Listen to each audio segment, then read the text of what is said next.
കാണൂ നിങ്ങളുടെ ഇഷ്ട പരമ്പരകൾ എക്സ്ക്ലൂസീവായി സൺ നെക്സ്റ്റ് ആപ്പിലൂടെ തികച്ചും ഫ്രീ ആയി. ഇപ്പോഴേ ആപ്പ് ഡൗൺലോഡ് ചെയ്യൂ.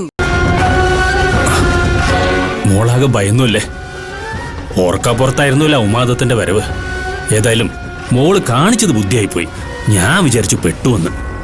പിന്നെ ഈ രാത്രിയിൽ ഇങ്ങനെ ഇറങ്ങിപ്പോവാനുള്ള ആ തന്റെ ഇടം, ഓ സമ്മതിച്ചു മോളെ. തിരുവനന്തപുരം പോലെയൊന്നും അല്ല മോളെ ഈ ഹൈ റേഞ്ചിൽ ഓരോ വളവിലും തിരുവിലും അപകടമാ. കാടും കൊക്കയും മാത്രമല്ല, ചുറ്റും വന്യമൃഗങ്ങളാ. ഭാഗ്യം കൊണ്ടാ മോള് രക്ഷപ്പെട്ടത്. അല്ല ഈ കൃഷ്ണപ്രഭയെ വഴി വെച്ച് ഓർക്കപ്പുറത്ത് കണ്ടതാണോ? ആ, ഏതായാലും മോൾക്ക് ഭാഗ്യമുണ്ട്. കൃത്യസമയത്ത് ഞങ്ങൾ അവിടെ വന്നതുകൊണ്ട് രക്ഷപ്പെട്ടു. അവള് വെറും മനോരോഗിയല്ല, കൊല്ലാൻ പോലും മടിക്കാത്തവളാ.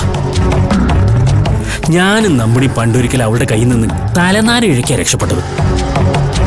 വട്ടളിക്കാ പിന്നെ കത്തിയോ കമ്പിയോ എന്താന്ന് വെച്ച കൈ കിട്ടിയ അതെടുത്ത് അങ്ങ് താങ്ങിക്കളയും. അന്ന് ഇതുപോലെ ഞങ്ങൾ ആക്രമിക്കാൻ വന്നപ്പോ ഞങ്ങൾ അവളെ ഹോസ്പിറ്റലിൽ കൊണ്ടുപോയി 5-6 മാസം അകത്തിട്ടു. ഷോക്ക് അടിച്ചാൽ നല്ല മാറ്റമുണ്ടാവും.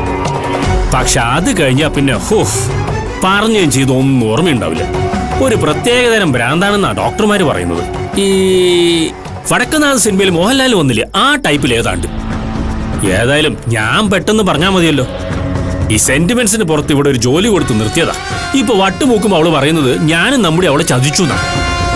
പിന്നെ ചില നേരത്തെ അവള് പറയും നമ്മുടെ അവളെ കല്യാണം കഴിക്കണം. അത് മാത്രമല്ല, ചില നേരത്തെ എന്റെ പേരും പറയും. അവൾക്ക് അങ്ങനെയൊന്നുമില്ല, ആരെങ്കിലും കിട്ടിയാൽ മതി. പക്ഷെ ഒരു കാര്യമുണ്ട്, വട്ടില്ലാത്ത നേരത്ത് ഇത്രയും നല്ലൊരു പെണ്ണ് വേറെ കാണില്ല. പക്ഷെ എപ്പോ വട്ട് വരും എപ്പോ വട്ട് പോകുന്നു ദൈവം തമ്പുരാന് പോലും അറിയില്ല. അങ്ങനെ ഒരു തരം വട്ടായത്. ഏതായാലും ഭാഗ്യം മോളുടെ കൂടെയാ. ഉമാദത്തം വന്നപ്പോഴും രക്ഷപ്പെട്ടു. ദേ ഇപ്പൊ ഭ്രാന്തിയുടെ കയ്യിൽ നിന്ന് രക്ഷപ്പെട്ടു. ഞാൻ പറഞ്ഞില്ലേ മോൾ ഐശ്വര്യമുള്ളവളാ എന്ന് വെച്ച് ഇനിയൊരു പരീക്ഷണത്തിന് നമ്മൾ നിൽക്കരുത്. എത്രയും പെട്ടെന്ന് മോളെ ഇവിടെ നിന്ന് കുറച്ചും കൂടി സുരക്ഷിതമായ സ്ഥലത്തേക്ക് മാറ്റുന്നതിനെ കുറിച്ചാ ഞാനിപ്പോ ആലോചിക്കുന്നത്.